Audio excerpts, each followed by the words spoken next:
Louis Kahn was born on the February 20th, 1901. Even after 120 years, he still remains the mysterious islander for us.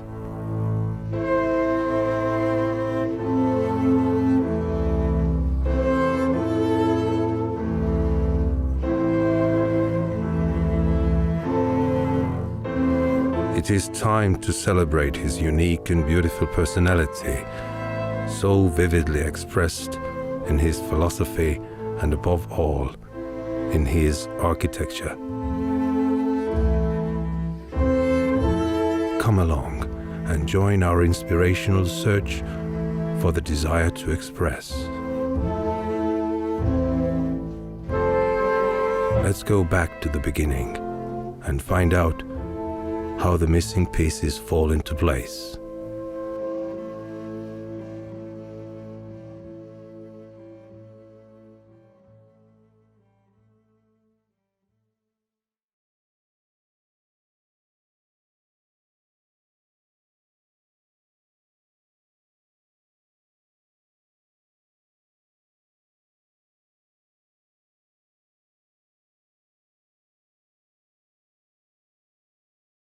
Hello and welcome to the virtual Scandinavia House and to the kickoff event for the year-long Louis Kahn 120 celebration, who was born on this day, this exact day in Estonia 120 years ago. In today's program, we'll hear from some of the people closest to Kahn, the distinguished landscape architect Harriet Patterson, their son, the Oscar-nominated filmmaker Nathaniel Khan, and William Whitaker, the curator of the architectural archives at the University of Pennsylvania, Stewart Weitzman School of Design, as we celebrate the release of Miss Patterson's new book, Our Days Are Like Full Years, published by Yale University Press. A link to purchase the book and discount code will be added to the chat function. And you'll be able to purchase the book through the Yale University book store. You're also welcome to ask questions in the chat function, and there'll be time at the end of the discussion for these questions. This program is organized by the Consulate General of Estonia in New York in partnership with the Louis Kahn Estonia Foundation and presented by Scandinavia House in New York in partnership with Yale University Press. At the end of the program, we'll also premiere a short film by Maria Juur and Nick Malkin, Jersey Homesteads, Louis Kahn and the Small Town Modernism, commissioned for the Kahn 120 celebrations. This film presents the story of Roosevelt, New Jersey, a utopian suburb designed by Kahn. Now it is my pleasure to welcome two special guests. So please welcome Ms. Kari Kunka, the Consul General of Estonia in New York.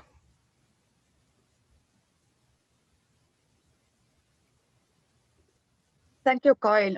And I'm delighted to welcome you all on behalf of the Consulate General of Estonia in New York on this special day. And today, 120 years ago, American architect Mr. Louis Kahn was born in Estonia, Saaremaa. And we are honored to have people joining us from this beautiful island where the Kuressaare Castle that you just saw in the video clip is situated. Mr. Louis Kahn has touched so many lives and places all over the world. He was a truly extraordinary person, and our aim is to honor his legacy. Several events will be taking place in October in Estonia and in New York City. A homage to Kahn with a concert is planned at Four Freedoms Park, which is designed by him. And of course, you are very welcome to join us. And thank you all for attending today's event. I'm sure that we will have a great conversation with very special guests, followed by a premiere of a short film about Louis Kahn's creative legacy.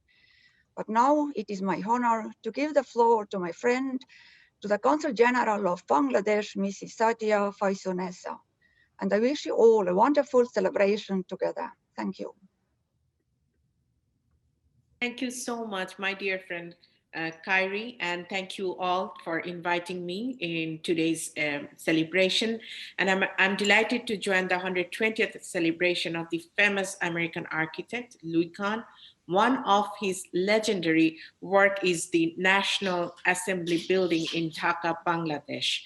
And this unique modern architecture depicts the glorious history of independence of Bangladesh, and it embodies the spirit of the freedom and emancipation of the people of Bangladesh.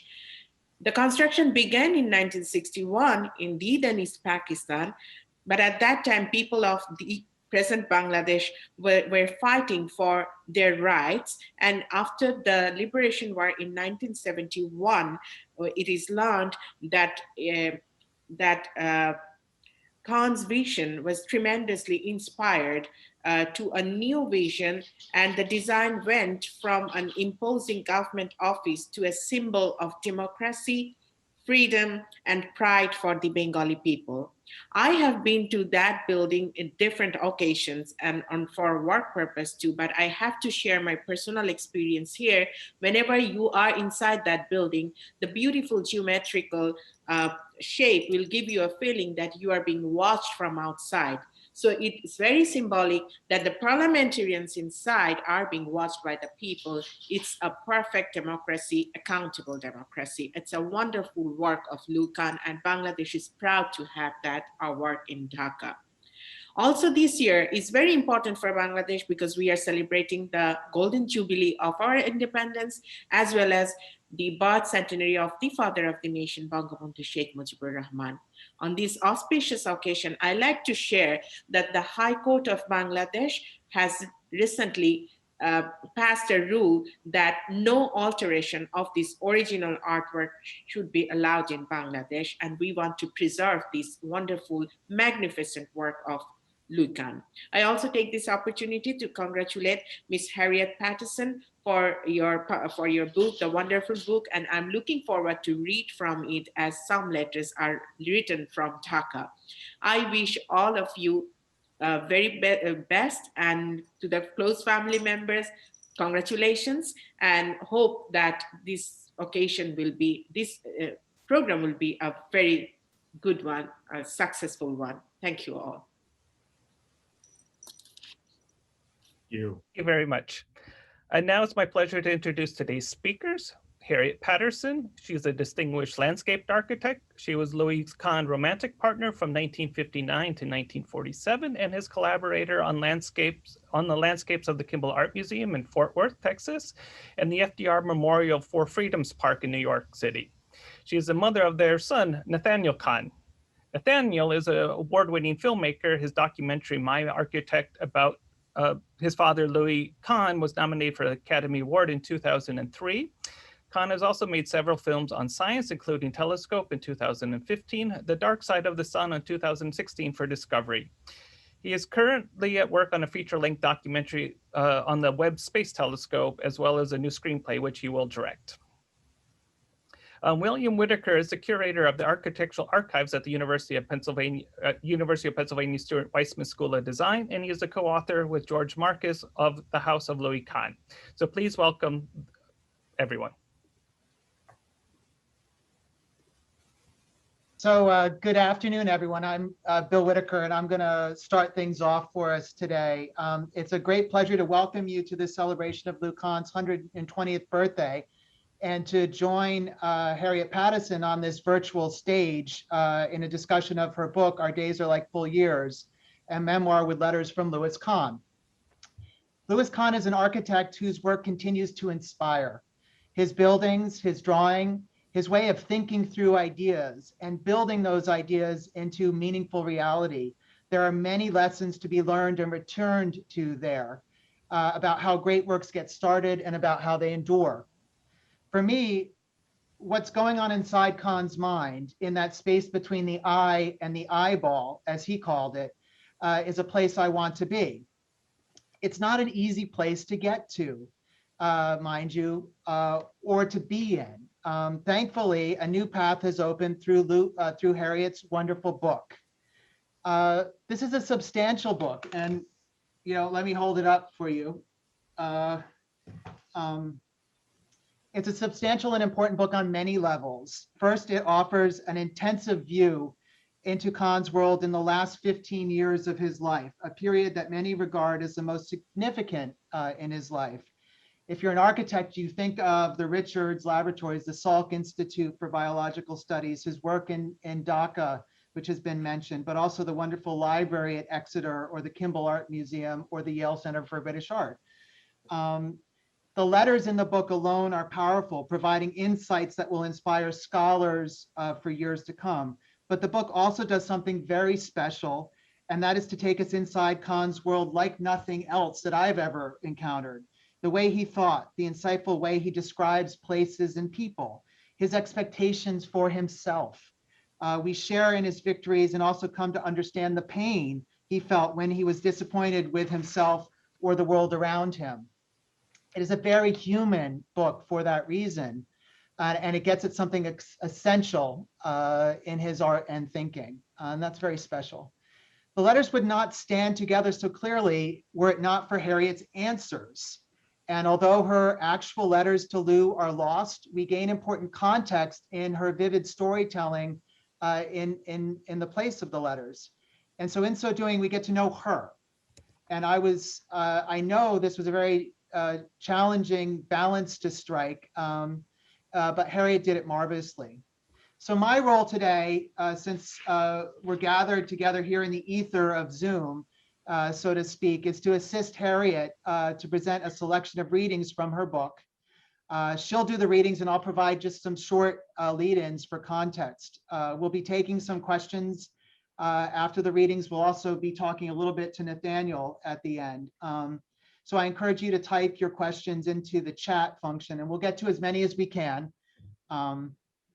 So shall we get started? So Harriet, you're joining us from your snug home in the rolling wintry countryside of rural Newtown Square, Pennsylvania. The views out your window is a snowy landscape, I'm sure. And I'm here on the Penn campus in the Furnace Library. This is where Lou Kahn taught his master's studio. And you can see from the piles behind me that I'm in an archive. And this is where Kahn's papers, his drawings, his sketches, it's really a center that people come to learn more about him. Of course, they do that in the buildings as well. So we're pleased to have friends zooming in from Estonia, from Bangladesh, even from the exotic island of Manhattan, I'm told, among many other places. And we are all, speaking on behalf of Nathaniel and Harriet, very grateful to the Consulate General of Estonia in New York and the Louis Kahn Foundation in Estonia for organizing this event, and to Scandinavia House for graciously hosting, and the Consulate General of Bangladesh in New York for their welcome assistance. So Harriet has made a selection of 9 readings from her book with these friends in mind, and the winter season too. So shall we get started, Harriet? Very good. Yeah. So for our first reading, let's start at the beginning. Harriet, can you please tell us about the first time you met Lou? I first saw Louis Kahn on a snowy day in New Haven. It was 1953, several years before our story together really began. I was 25 and in my second year at the Yale Drama School, where I had applied to study scene design, but had been accepted instead into the acting program. I was crossing Chapel Street to the Waldorf cafeteria with several friends from the art school when we saw what appeared to be a large man in a sheepskin coat and leather shoes who was slipping and sliding between snowbanks. One of my companions darted ahead to offer him a hand and persuaded him to join us for coffee. Once inside the cafeteria, the man wrestled off the coat and emerged much smaller than expected, but broad-shouldered and agile in a suit and bow tie. His graying hair, I remember, seemed long, and when he swept it back, I saw that his face was badly scarred, giving him a fierce look. But his blue eyes sparkled like the snowflakes he brushed off, and he had a soft, hoarse chuckle that was disarming, and it punctuated the stunning monologue he launched into about the arts at Yale. He never mentioned the Yale Art Gallery going up across the street, or that he was its architect, but rather spoke broadly, framing his ideas in such poetic images and stories that we listened spellbound until it was almost dark. I tried to record a few of his phrases afterward and then gave up, realizing I hadn't even caught his name. So I simply wrote, I met an amazing man. That's great. Thank you. So 1959 marked the beginning of Kahn's international career. His many travels then became occasions to write, and he would write you from Africa, Israel, Italy, South Asia, among many other stops. This travel primed the steady stream of letters that were sent to you in Philadelphia, to you in New York, but also at your family's summer residence, the wonderfully named Faraway in Lincolnville, Maine. This back and forth, his travel, your stays in Maine, sets the book's essential rhythm. So now it's January 1960. Lou's heading for Africa. He's taking on the commission of United States Consulate and is on his way to visit the project site in Luanda, Portuguese Angola. It was a long journey with stops in Lisbon and Kano in Nigeria. I'd like you to share Lou's impressions of this trip and the commission and of the commission he was taking on, starting with this wonderful postcard of a leopard. Let me put it up.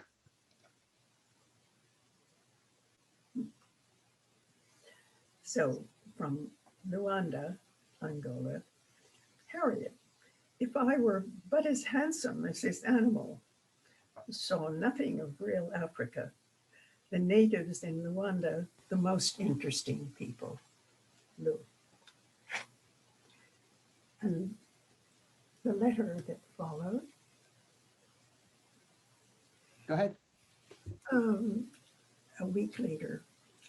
Yesterday, I was invited to a party at the home of the American Consul General of the Belgian Congo at Leopoldville. Word got around that over 100 were there. Black tie and white jacket and was proper dress. The women came in their best. Everyone came masked. Our little party first had priming cocktails at the apartment of one of the secretaries. I was excused from the white jacket formality, but I did have a red mask given to me. When we arrived, the party seemed a bit starchy. Foreigners mixed with Americans produced bits of French with the ring of third-year culture and English learned for a reason. Candlelit tables on the lawn overlooking the Congo River, which appeared lavender.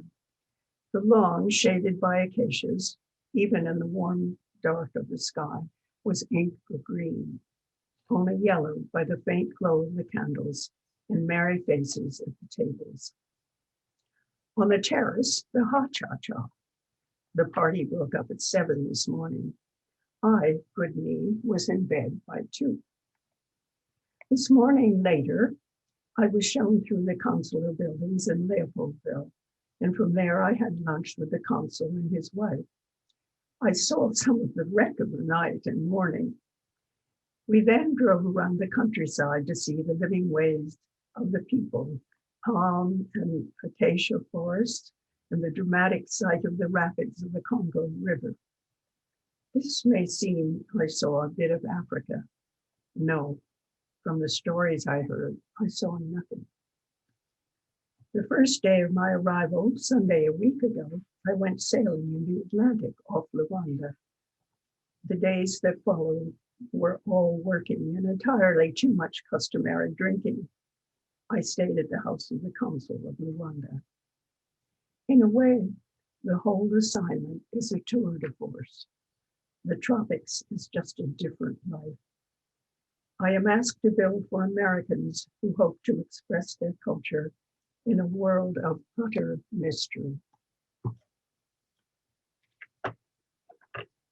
Then I enclosed these letters, these drawings in this letter. Sunset, soon after takeoff over French Africa to Kano, the glow of an ebbing fire, The sun, a single red ember. All in its light is that of the red. The wool blue of the clouds away from its light accepts the red. Beyond and away from this cloud and sun play is the transparent light of angelical blue. Only the next moment, and then at Kano, the engine was found faulty. The delay of 4 hours made it possible to see the Sahara at daylight, Atlas Mountains.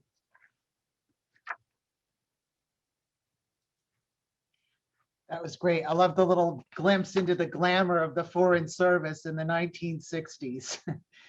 So let's shift gears and have you share with us Lou's stories about his early life and coming to America. Lou was born in 1901 in Estonia. Although the actual city of his birth has been questioned in recent years, he always told me he was born on the island of Oslo, now Saaremaa in the Baltic. His birth name was Lizer Itze Schmolowski. He never recited that full name. He said only that his name was Itza. When he was 3, he was captivated by coals glowing in a fire. He wanted to play with the light, so he gathered the coals into his apron, which flared up, burning his face and the backs of his hands. He had covered his eyes with them.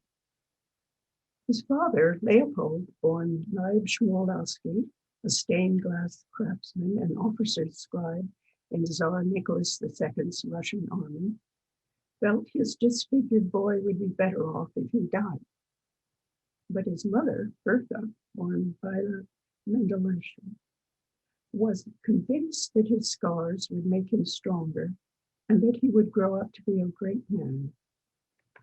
She was known as a healer and played the harp and sang lullabies to her firstborn.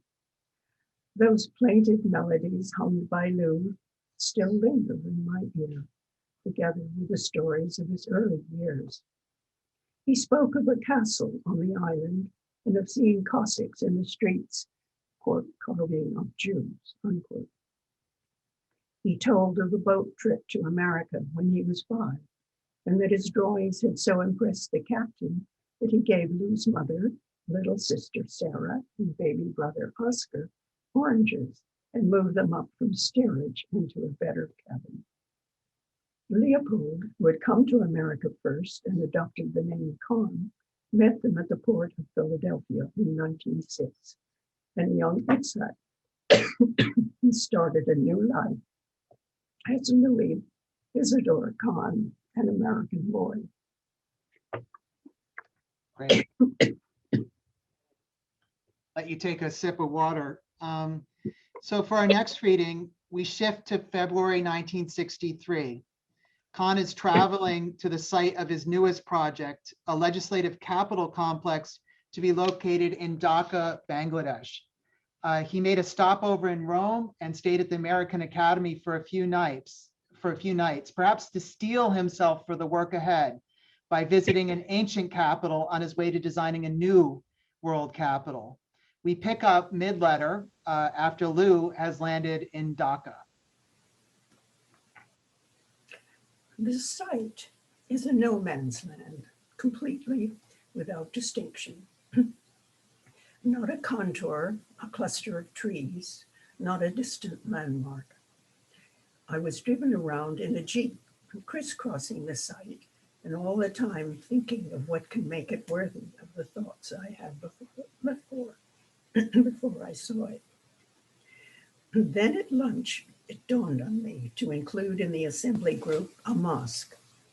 I was sure then that I could design something that could be of its own force, and even if an inspiring location would have other spaces suggest themselves, it would not have been as valuable if I had not thought of the mosque. When I presented that afternoon the idea of an axial relation of the assembly complex and a mosque, it was as though heaven descended on the authorities. They thought it was it. I am stunned by the completeness of their approval, because they said, quote, "You have put religion in the capital just what it needed to give the meaning it lacked," unquote. I saw the relation of meeting of people to legislate as in itself of religion, and strengthened it with the presence of the mosque. They saw it the same way. Such an important letter. And then there's many letters where Lou is writing back and forth about what's going on in Dhaka. So now take us to June 14th, 1964. What has to be understood as one of the most remarkable days in Kahn's office. There was one job Lou was up for that he did not tell me about. Perhaps it was because he didn't want to jinx it, or perhaps it was because he knew I would be jealous. After all, the client was the most beautiful woman in the world. After the death of President Kennedy, a committee was assembled to select an architect to design a library in his honor. Lou was on the short list along with Ludwig Mies van der Rohe, Alvar Aalto, and I.M. Pei, which was a tough position for him. Not only was he up against the best, but he never did well in competitions, though he had won them from his drawings in his youth. But if ever there were a competition Lou wanted to win, this was it. Years later, the men in his office were still talking about the day the client came to visit and how they had all tried to make the fifth floor office at 151 Walnut Street presentable. Lou had moved there the previous year to accommodate the work in India and Pakistan, and the place was still unfinished. The drywall was spotted with dabs of spackle. There were no rugs on the floor, and drawings were piled high on doors mounted on sawhorses. Lou dashed out at the last minute and bought ashtrays, placing them around strategically as a sign of sophistication, but there was only so much that could be done. At the appointed hour, the elevator door opened and out stepped Jackie Kennedy. She was gorgeous. Since there was no proper conference room, Lou conducted her into his small private office and closed the door. The men kept their heads down and strained their ears to hear. One quipped, "I wonder how long it will take him." Lou told me later the story of what happened next. Jackie sat across from him at his oak board table. She talked about how she wanted to build a place that would allow future generations to know Jack and what he stood for. Lou then talked about the spirit of architecture. He did his best to seduce with his poetry, but he was distracted by silence growing louder and louder. He got up and looked down from the window. Police cars were blocking the street, and a fire truck had arrived on the scene. A large crowd had gathered, and people were pointing upward at Lou's building. "Mrs. Kennedy," Lou said, turning from the window, "I'm terribly sorry, but I believe my building must be on fire." And Jackie looked at him and smiled, covering her mouth with the back of her hand. "Mr. Kahn," she said, "I don't think there's a fire. I just think it might be me." That's a delightful story. So our next trip is in May of 1968. Lou is on his way to Venice via Paris. Paris, which had been brought to a standstill due to civil unrest and protest. He has just received a commission to design a building for the city and people of Venice, the Palazzo dei Congressi. These two postcards. Dearest, we don't feel the Paris uprising too much in America, but here everything is affected. Tourists everywhere have to reroute their flight around Paris because the services at the airport in Paris are dead. De Gaulle is in a tight spot. Money changers, the scum of the earth, are putting their gambling instincts on the German mark, dividing dollars, pounds, and francs. I hope they go completely broke and die of heartbreak. I hate the work that sells money. Money must be earned to have meaning. I always think of, quote, how can I change the world, unquote, never realizing that the world is inaccessible except through a single person. And then the same day, dearest, I arrived in Venice in the rain, water everywhere, top to bottom. It felt like being in a waterfall. The next day, today, the sun made Venice the storybook Venice. What a place. What a sight for the buildings. The reception was all heart. I have a great deal to do on the Biennale. It is very important that I exhibit with thought. I have so far no thought, and everything must be ready by the 19th. Carlo Scarpa, the Italian architect in Venice, is up to his nose with details. He has an insurmountable problem. I must do it all myself, my part, but it will be so worthwhile. So I can't resist showing the design that Lou came up with for this wonderful design for the Palazzo dei Congressi. It's almost like a bridge-like form for Venice, first in the Gardini area of Venice, and then later actually crossing the canal in the Arsenal. But just this is a sample of one of the spreads from Harriet's book with a couple of drawings from the Kahn collection here at Penn, and a marvelous photograph of Lou presenting his scheme to the Italians in the Doge's Palace in Venice on February 1st, 1969. Okay, so let's shift to August 1969. Lou is in the hospital recovering from an emergency surgery. It's only been a few weeks since the moon landing. The scene of Earth as seen from the heavens resonates in his words. Harriet. I promised a good while ago a foreword to a book on villages made without the architect. I see the world, this variegated play of green, blue, and rose, as a marble in space. Alone, unique in its being, in the full bloom of life-giving. From out in space, the work of the villager and the work of the architect resemble one another.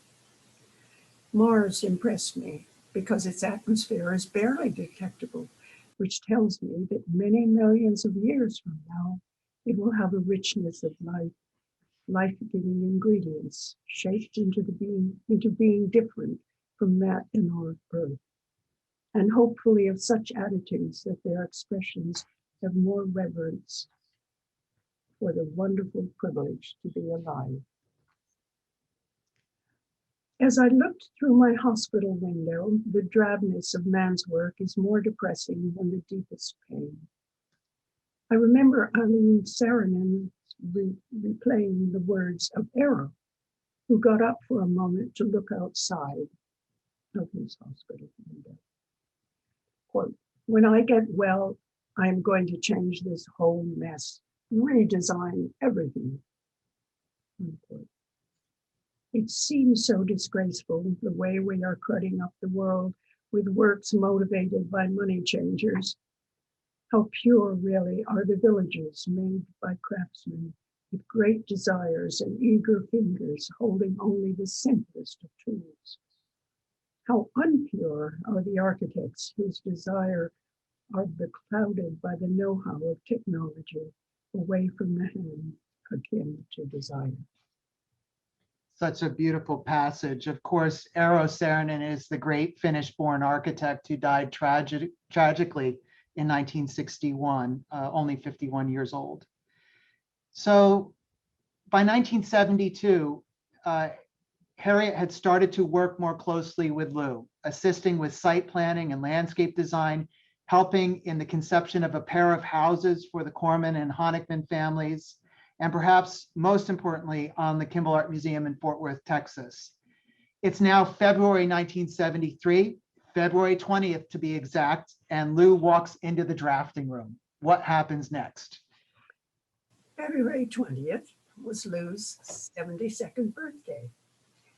But that was the last thing on his mind when he came to my room in the office with a parcel. He deftly unwrapped it on my desk, saying with a flourish that it was from New York.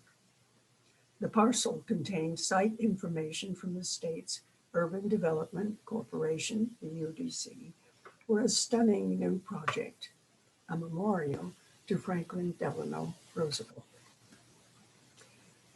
It had been 27 years since the president's death, but in that time, 4 major architectural design proposals for the National Memorial, to join those of Washington, Jefferson, and Lincoln in Washington, D.C., had been rejected.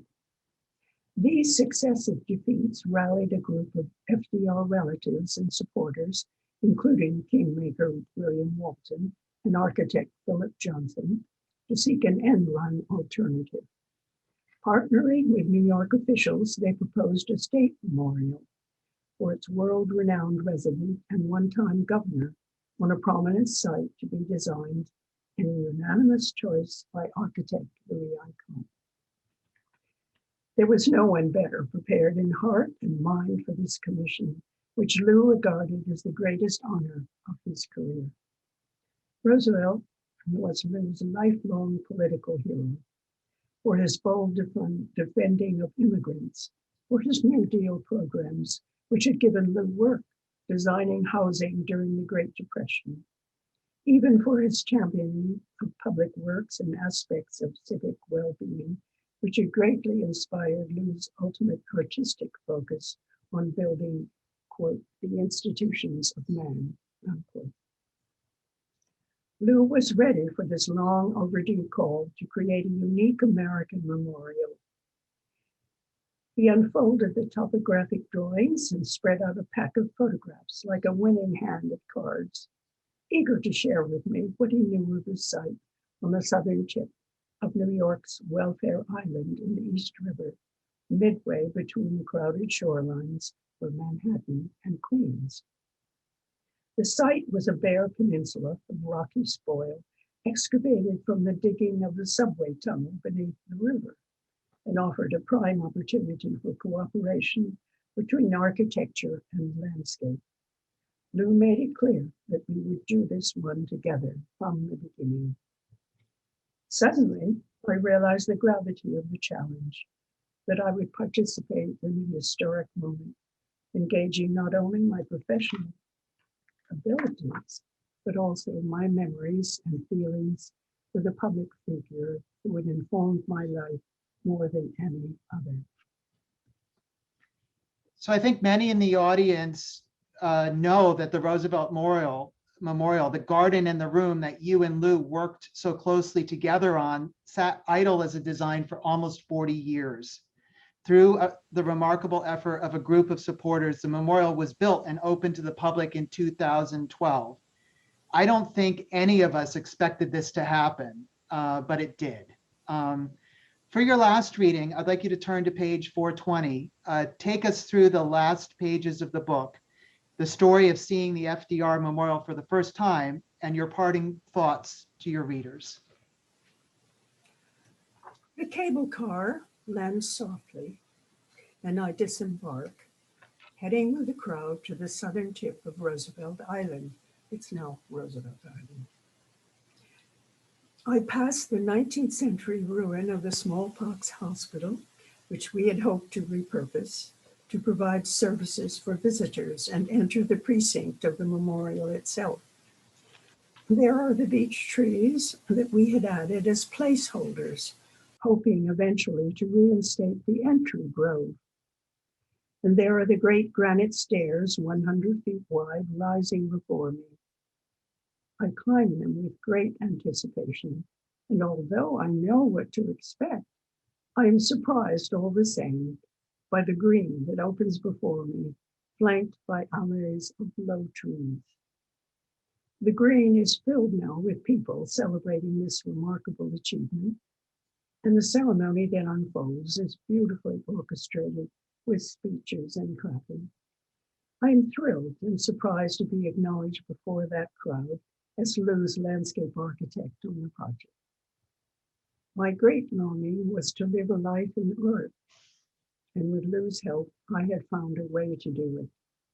The work allowed me to transcend myself and be part of something bigger and more lasting. Later, as the crowd disperses, I make my way down the slope, stepping from the garden into the room, with its vista across to the United Nations and downriver to infinity. I'm overwhelmed by what has been achieved. While there are elements that I wish had remained truer to Lou's and my original intent, the room is marvelous. Its scale is both intimate and grand. It is peaceful, yet demands engagement.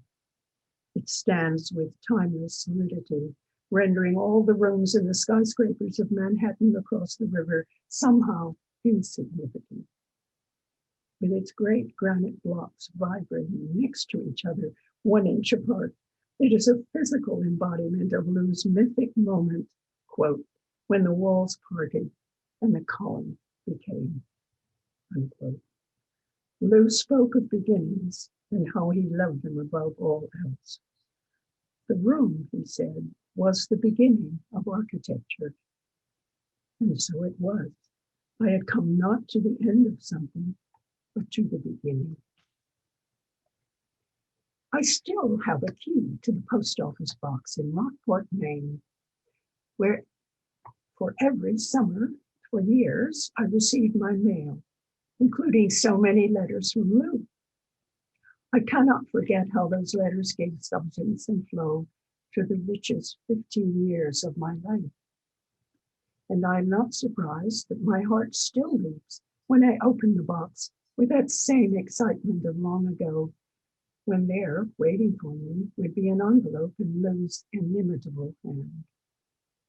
Perhaps I imagined that a letter might still arrive, having been misplaced or incompletely addressed, as Lou's letters sometimes were.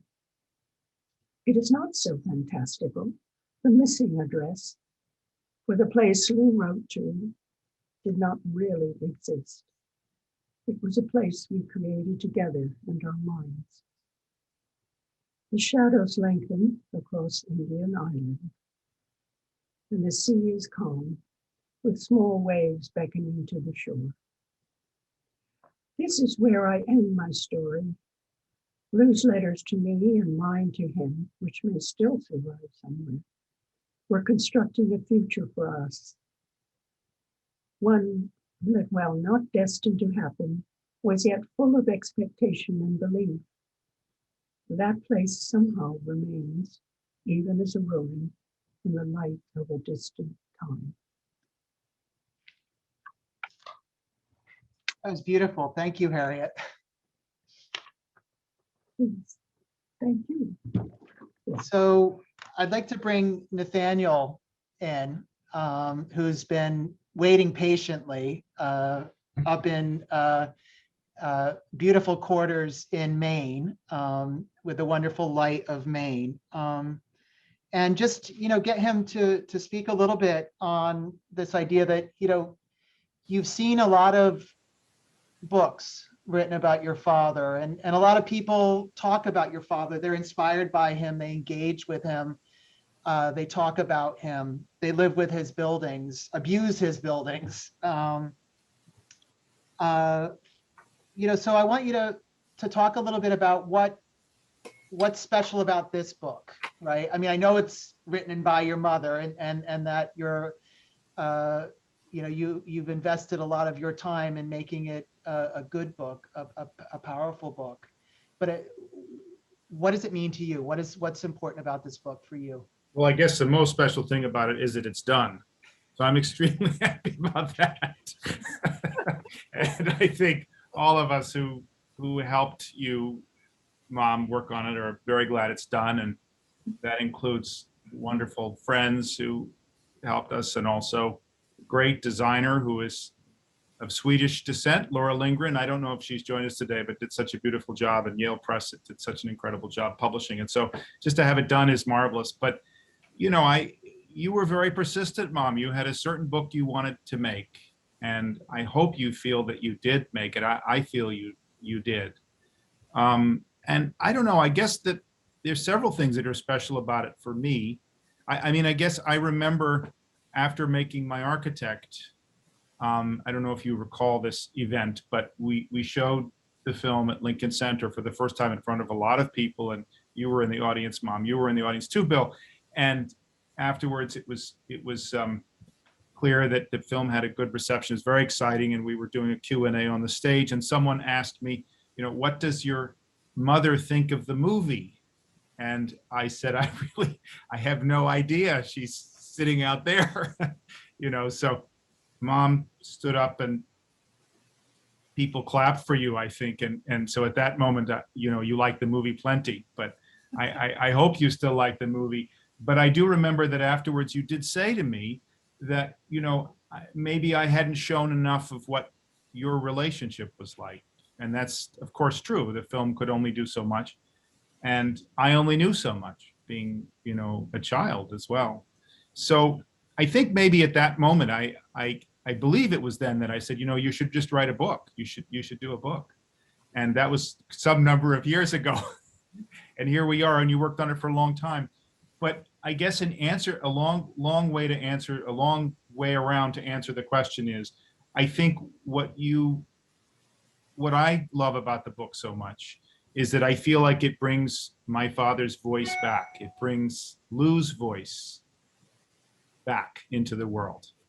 And in the film, you know, in a way, it's a little bit of a ghost story. You know, it's a son searching for his father, and that's a primal story. And we see him a few times and hear him, but he's sort of a mysterious presence. I think the book makes him a very real presence in a wonderful way. So I love reading his words. I think a lot has been sort of done over the years in books. That he's become this kind of mythological figure, and the book roots it in reality, in his struggles, in his dreams, in his desires, in his failures. I find it very inspiring as another person in the arts, setting aside the fact that he's my father, to read about another artist who has struggled to find a way to do what they really wanted to do. So there's that's very strong.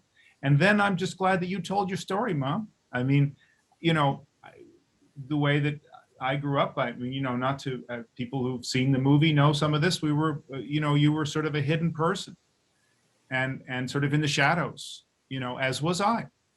And I think it takes a lot of you know, courage and maybe stubbornness, whatever it is, to you know, at this point in your life, to say, well, I've been in the shadows long enough.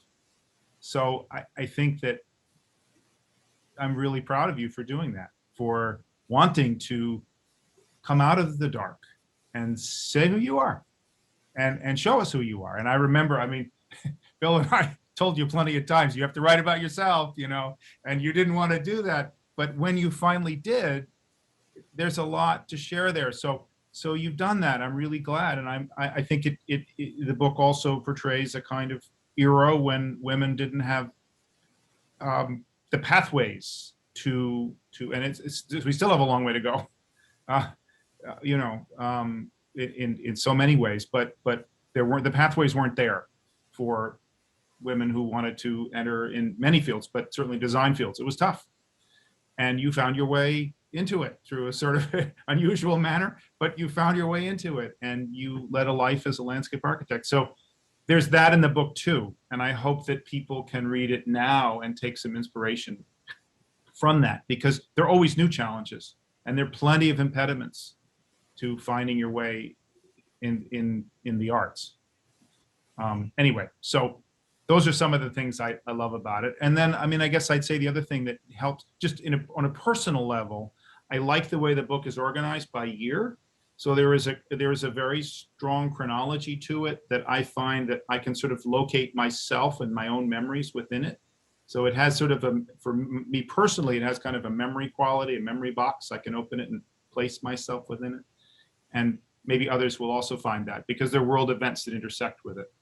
So I think it puts things in order. And then sort of lastly, I might say one thing I like about it, you pointed this out, Mom, to me, which is that the book allows you to see architecture being made. You know, this is something you pointed out, and it's true, because if you look at the letters, like take Dhaka, for instance, we're there on the ground with him when he first lands and sees that site and feels, oh boy, what am I going to do with this? This is not, I don't know what I'm going to do. And then we follow this, the building slowly rises out of the ground, built by hand. And, you know, and I've been there and you've been there, you know, Dhaka, I'm so glad that we have Sadia here today. Bangladesh took up so much of Lou's life during those years. He gave so much to it. And these letters sort of bring that process and those struggles to life for us in a way that just looking at the building doesn't do. So I think that the book also has a sense, hopefully for architects, of what it is to make something in the world that doesn't just get thrown up overnight, that really takes a lot of time. So there are many ways to read the book. At any rate, those are a few things I'm thinking about today. But once again, most of all, I'm glad that it's done. That's great. That's great. Yeah. I think just in the interest of time, I want to turn to some of the questions that are in the chat. And so Nicholas is asking, what makes Lou's project so human?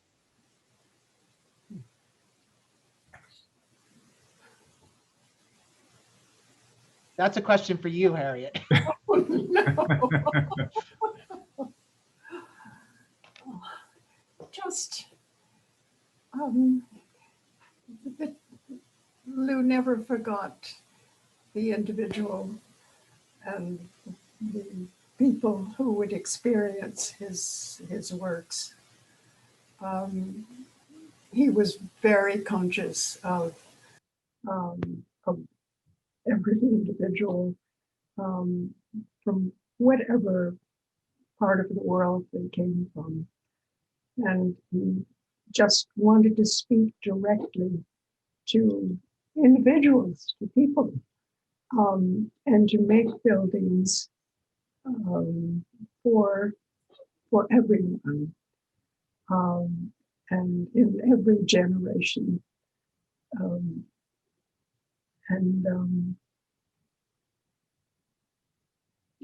I just think that his vision extended far beyond making a world that he particularly imagined, but to open up all kinds of avenues and possibilities and accessibilities for everyone. He constantly had in mind the person who was walking up the steps that he was creating, and the details and the proportions, and thinking of the individual in his work. That's great. That's great. So there's a question from David for Nathaniel. Is that one of your dad's paintings behind you? No, it's not. It's a lovely painting by a friend. It's not one of his. Yeah, actually, Lou was not a terribly good oil painter. He was too fussy. His watercolors are very good and his drawings are very good, but I think his oil paintings are quite lacking. But anyway, this is a very nice picture. Do you live with any of your dad's artwork on the walls? I do. There's nothing here, but yes, I love having his work, you know, to look at on the walls, and thinking about how he found himself through drawing. I love that. I love seeing, I mean, you and I are familiar with those pictures he made with the so-called magic pencil. You know, you can see sometimes Lou finds Lou was very particular about his drawing implements. And when he found an implement that really worked for him, you know, there'd be a series of drawings that almost seemed to flow right out of the pencil. So I love watching that. I love also thinking about the fact that it took him a long time. I think he was the drawing was natural to him.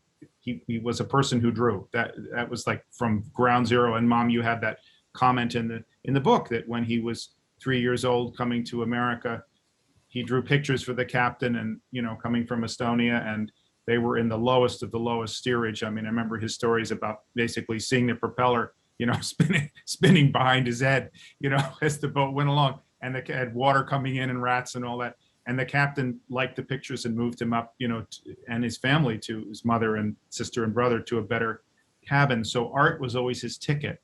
And I think it took him a very long time to be able to do in architecture what came so easily as an artist, as a drawer. So, I always like to think that it took Lou a heck of a long time to really find his voice in architecture. And, for those of us who are slow in our artistic process, it's always encouraging to know that, it takes time.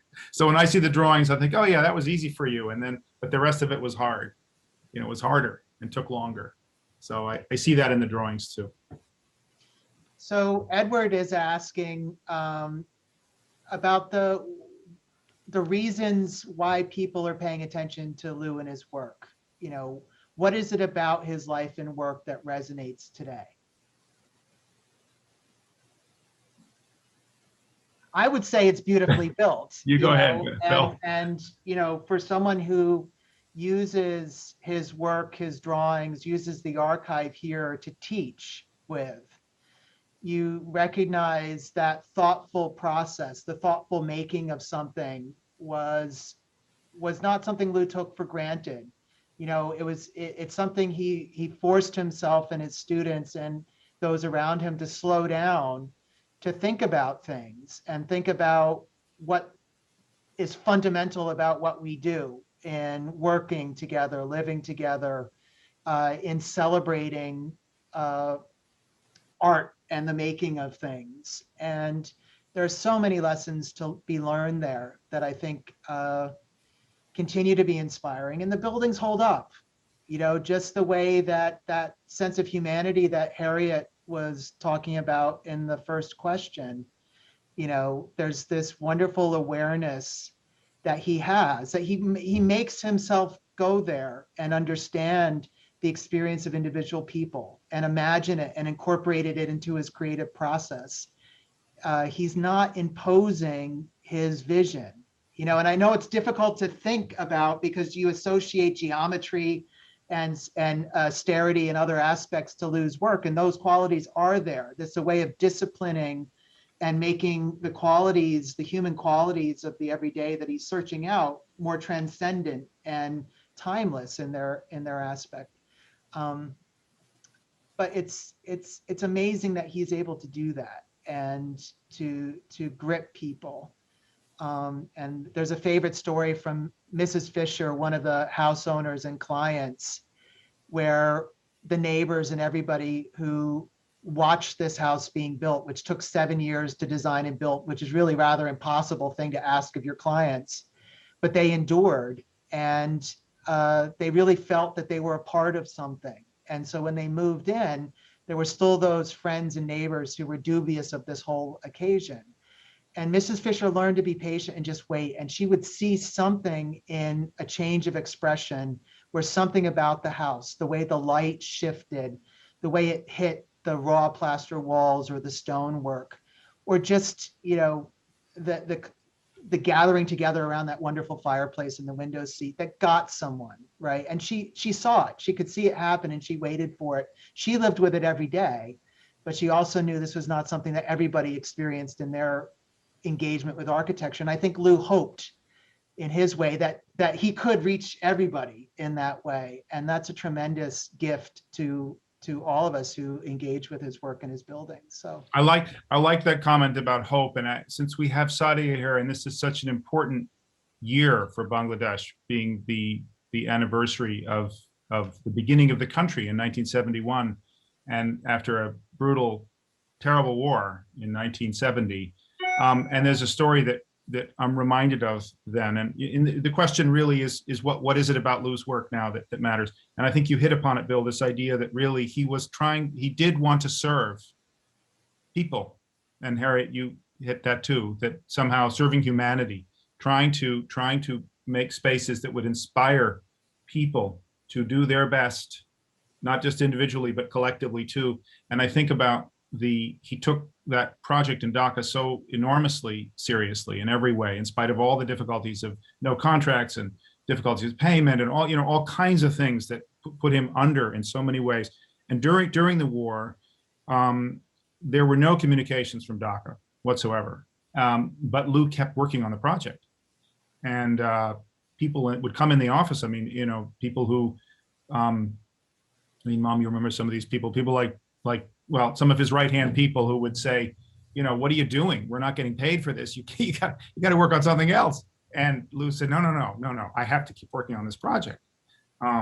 Because as he said, look, there will be a time when the war is over and this building will be needed. So I think about, that kind of personality that really took their work as something that was needed. Not as just a way to kind of express yourself and make a big splash.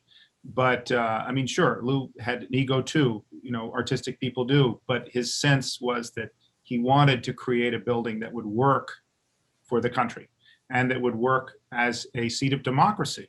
And I love what Sadia said as we were setting up here, which is that the building has these cutouts, and you talked about geometry too, Bill, these cutouts, which almost, you sort of wonder, well, where did they come from? Sort of ancient forms and things like that. But there is this porosity there, which Sadia mentioned, that it's as if the people surrounding the building, the people use the building in so many ways around it. And I hope it's open more now. It may not be, but the plazas are used and everything surrounding it. But this idea that people can see in, and that the eyes of the people are on the government, and the government is meant to serve the people, and that is obviously, I mean, this is something that's profoundly in our country, in America, that we need to be thinking about. And I think about our own Capitol building. I like the Capitol and everything, but it doesn't have that porosity. It has a kind of more forbidding presence. So there's something really wonderful in that dialogue that is worth talking about more. So I think in the question of what is that people are talking about with Kahn, there is this feeling that architecture is an art that, when used in the right way, maybe it sounds Pollyanna, sorry if it does, but it can make the world better. It can make things better for people and find solutions for people. There are new solutions being come up with all the time now by architects who are really engaging with the built environment, and how are we going to redesign cities, and how do we have a greener world? All those things are architectural problems in many ways. So Lou was interested in all that. So I'm going to combine a couple questions here, and this is for Harriet. What was Lou's favorite book? And did he read The Arabian Nights? I don't think he read The Arabian Nights. Paida, which was a book that's hard to describe,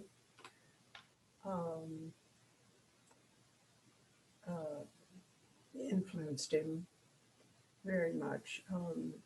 That's a book of Greek philosophy, is that right, Mom? Yes. Yeah. And also, I think that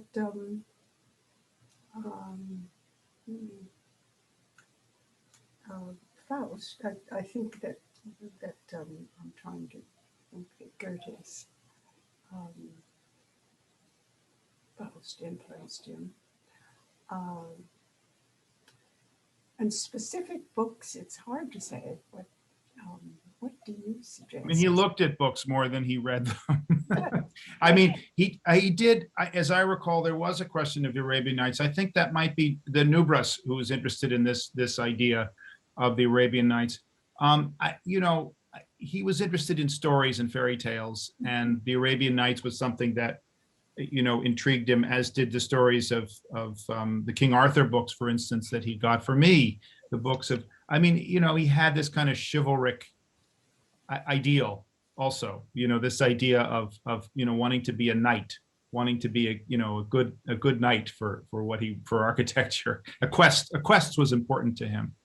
So, but he almost he loved books in general. He had a lot of books, but as I recall, he didn't exactly read them so much as sort of leaf through them. and look at them and sort of scan them. He'd read a page and, but there were books of architecture that he loved. I mean, he loved those books of Leonardo's drawings. And as you showed the picture early in this talk, the drawing of the topographical drawing from flying over the Atlas Mountains in the Sahara, while it certainly has no comparison to the greatness of Leonardo's drawings, it's just a little sketch. But the fascination that Lou had of seeing things from different scales and things like that, he really enjoyed looking at plans of buildings, of castles, and the plan of Rome and things like that. Piranesi's drawings that were in books. So anyway, I think of him as treasuring books, but sort of taking them out and looking at them rather than reading them, cover to cover. So we have time for one more question, and I'm looking through the questions, trying to find one that we can end with. But let me there was a thought that came to mind out of your initial comments. And maybe this is for both of you. What did Lou teach you about storytelling? Well, it starts from fairy tales, which he loved. He loved fairy tales and wanted to write one, he claimed. If he ever wrote anything, that he would like to write a fairy tale. So stories were just part of his being. Yeah, that's true. He told very good stories. Very good stories. He told good bedtime stories, and he didn't read them. He made them up. And my particular favorite was an ongoing story that he told me that was very much inspired by his experiences in India, and was about an elephant and a boy, and the elephant befriended the boy. The elephant had escaped from a circus or something like this, and the boy took the elephant to school, and there was a whole series of adventures that happened with the elephant and the boy in school. The elephant would break the furniture and things like that, and I think he probably was telling those to me because I was having trouble going to school at that time, and it was not fun for me. But I think storytelling was sort of essential to him, though in a way, interestingly enough, I think that maybe that's part of what I find interesting about his architecture.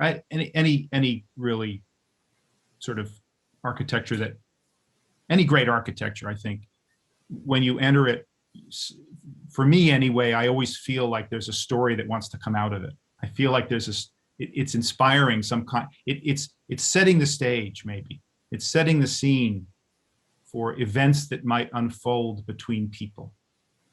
And I think that his architecture does, to me, it does that. I walk into a space, his spaces, and one imagines stories. So maybe that's a quality of his architecture too that I like, and that I like about many works of really good architecture, is they seem to inspire the storytelling instinct, right, within a human being entering them. So, did he tell you stories, Mom? I mean, he told you stories about his childhood a lot, or his, Yes. yeah. And I want to ask you this question. I mean, you have an experience in the theater, so you certainly like drama and stories. And was that something you talked about much? I mean, we really haven't talked about this before, but did you talk about plays and drama and scenes and setting the scene? And is that something you brought to to the drafting table? Yes, I did. The theater was definitely part of the world that I brought to Lou, I think. And part of landscape design, very much so. Movement through time, and drama. And nothing ever is just stable in one building. It becomes a long story and a narrative. And And you just think of a couple of great architects who designed theaters and for theaters, Inigo Jones and Van Gogh and Palladio, the theater at Olympia. Theater is part of architecture, I think. And I brought that world to the. Well, that was wonderful. Thank you both. I want to just say that they're going to be premiering a beautiful little documentary. I don't want people to depart immediately after we sign off here. And I think Janneke is going to come on and introduce this film. But thank you both to Harriet and to Nathaniel for this wonderful book. It's a really meaningful contribution, I think, to our understanding of Lou and his work and what makes it tick. And I think it's just great that it's out there now. So so thank you all, and I'll turn it over to our colleagues at the Scandinavia House for the next part of this. Thank you, Bill. Thank you, Bill. And thank you to Scandinavia House and to Estonian Consulate and to Bangladeshi Consulate. Thanks very much for hosting this wonderful event, and thanks to Yale for contributing the ability for people to get the book if they want to. It's there, I think, somewhere on the site. Yes, and I'll share the link again for the book purchase. Thank you so much. That was a wonderful talk. So now it's my great pleasure to welcome Janneke Perna, the Cultural Affairs Coordinator at the Consulate General of Estonia in New York, to introduce the film Jersey Homestead, Louis Kahn and Small Town Modernism. Janneke? Hello. What a beautiful day to be together. I was just trying to imagine, where are you all tuning in across the globe, and what brings us together is really beauty and human achievement of harmony. So I'm absolutely moved by today's conversation and the beauty of light that surrounds me right here. But can you please indulge me for us just one moment? We started talking about stories, fairy tales, and we're talking about Louis Kahn's birth 120 years ago. Look at this. Look what's in the book.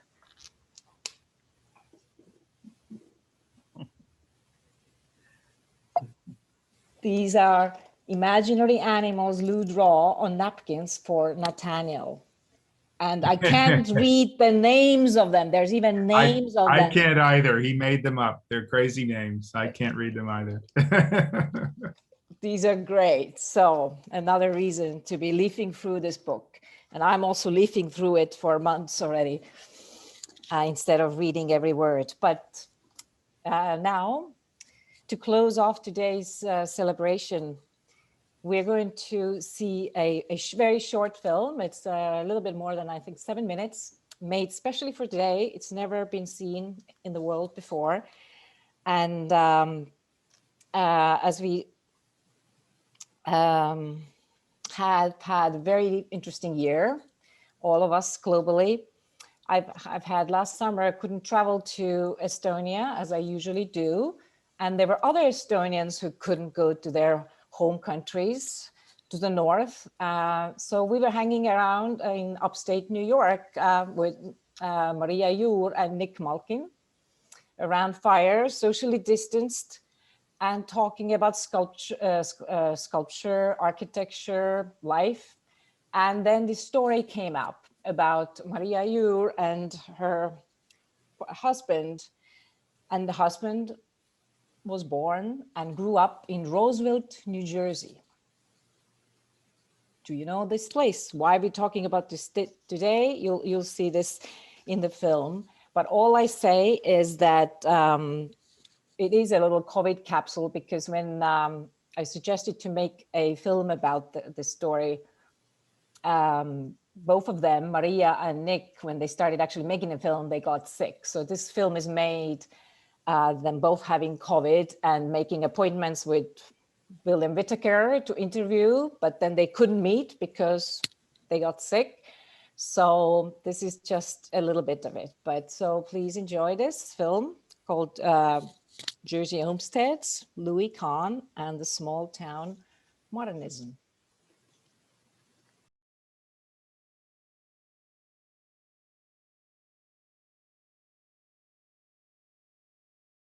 mis teeb väikse linna suureks? Ajalugu, loodus, ideed progressist, kogukond.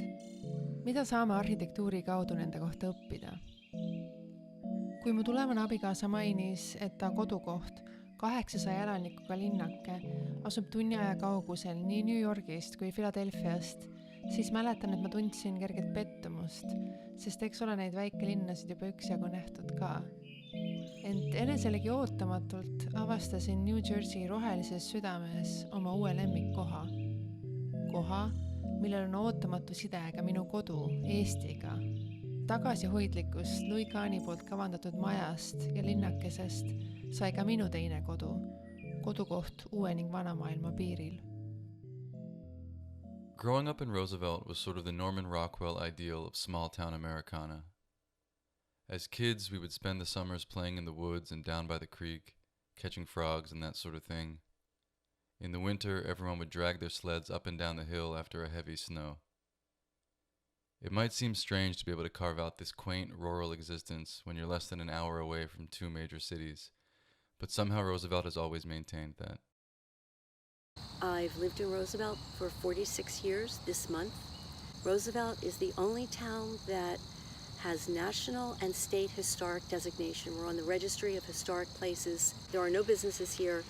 We still have the original houses, plus about not quite 100, maybe 75 other houses that have gone up over the years. A post office, our grade school, and a cemetery, and a synagogue, and that's it. As Louis Kahn grew more and more famous and successful, people developed this sense of pride, like, wait a minute, he designed our houses.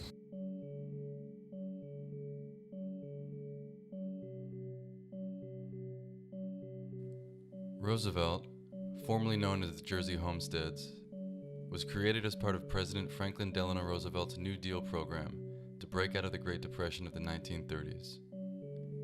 Nearby Princeton, New Jersey resident and university professor Albert Einstein gave the town his political and moral support. When Roosevelt was created, it marked a moment of hope and renewal amidst a financial and societal crisis, carried by modernist and utopian ideas. Alfred Kastner and Louis Kahn were hired to design a factory, a community building, and a few hundred houses. Kahn worked on Roosevelt at the very beginning of his career, when he was strongly influenced by Bauhaus and Le Corbusier. As a result, Roosevelt's homes look like Lego houses. They are cinder block rectangles, originally painted white with flat roofs. They are attached and detached, mostly one story. All the original houses in the town looked alike. And so, the United States government was investing in housing and improving housing as, an important investment during the Depression era. And so Alfred Kastner is continuing to do work for the US government, and Louis Kahn is hired to be his right-hand man, the assistant principal architect for what was then being called the Jersey Homesteads. So this is late 1934, early 1935, and this is going to be a new town, a new community where workers, textile workers, mostly from New York City, will be given, a new place to live. There'll be work in that community. There'll be shops. There'll be, nice houses. And this was a larger effort around, greenbelt towns. These people they lived in the city of New York, so they had absolutely no farming experience whatsoever. But they came here and learned, and it was thriving for a while. The surrounding communities weren't happy. There was a lot of anti-Semitism at that time in this area, but eventually everyone came to be accepted by the surrounding communities. I think that even as kids, we knew that our houses were unique. We knew that friends outside of Roosevelt didn't live in these strange little homes with concrete walls and without any basements or stairs. I assume it wasn't in Louis Kahn's initial vision to have teenage boys riding their bikes off of his flat-roofed houses in a competition to see who could break their arm first. But his architecture unwittingly played a role in our day-to-day lives. We liked the fact that we shared floor plans, that our hallways all moved in the same directions. In Roosevelt, you usually knew where the bathroom was in a neighbor's house because it was in the exact same place as yours. We had intimate understandings of each other's homes without even having to look at them. It's distinctive in some ways because it's modern architecture, right? It's a group of projects that, for the general population, it looks different than a typical American house with a pitched roof, shingles, and so on. These are flat roof houses, 1 and 2 stories.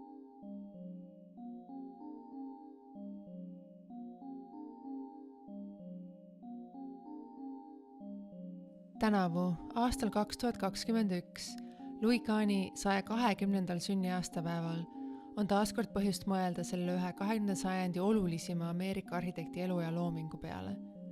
Kahni looming ühendab endas igavikulisust ja praktilisust, uut ja vana maailma ning immigrandi ja esimese generatsiooni ameeriklase tohutud vaimuenergiat või siis sünergiat.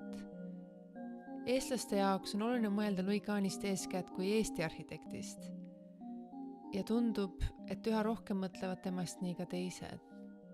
I think the question of what Kahn brought with him to this country as an immigrant at age 5 from Estonia. I think if you look over a longer arc, light and the quality of the light and the quality of changing light is something that's really important in his work.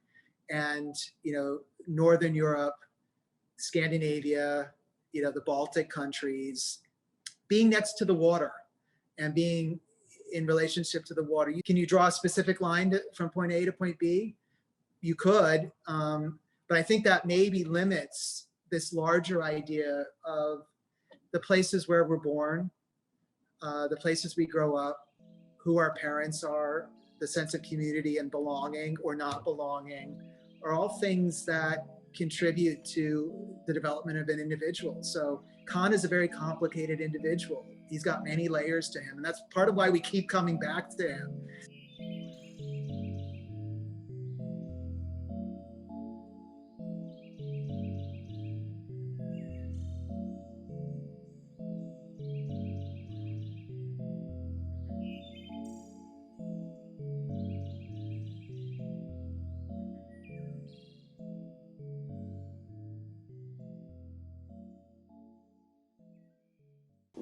So here it is, premiere. Congratulations, Maria and Nick. I know you couldn't quite join us live today, but they're both in LA, and I'm sure you'll have a chance to ask questions from them. They are around.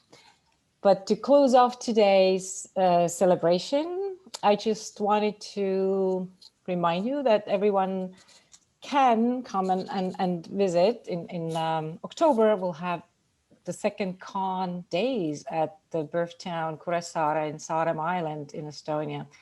And that will be a wonderful gathering, the 15, 16, 17 of October. And at the same time, you have a choice to come to Roosevelt Island. We'll do a celebration, homage to Kahn with a concert.